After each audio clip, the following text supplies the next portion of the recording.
The Lake County Division of Transportation is currently studying the Wadsworth Road corridor between Lewis Avenue and Sheridan Road for improvements.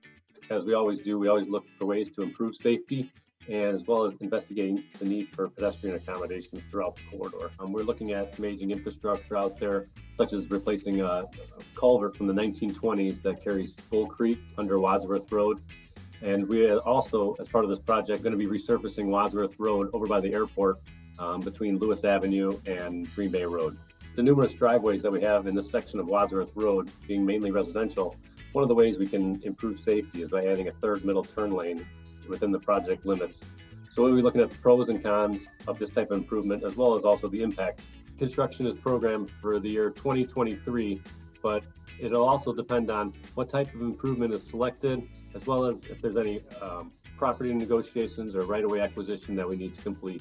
Due to COVID-19, we are gathering public input through a virtual format for the initial phases of this project.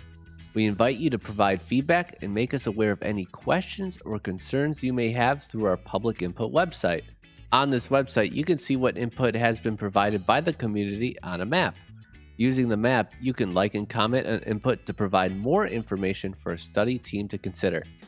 You can also provide your own ideas, questions, or concerns through the form right below the map. Select a comment type, provide a description, enter your contact information if you want us to contact you about your input, and then add the location of your input to a map. While you're on the website, make sure to also sign up for project updates so you can stay informed with the latest news and information. As always, you can provide input and talk with us about the project by contacting us directly. We are excited to get this project underway and look forward to hearing your ideas and suggestions.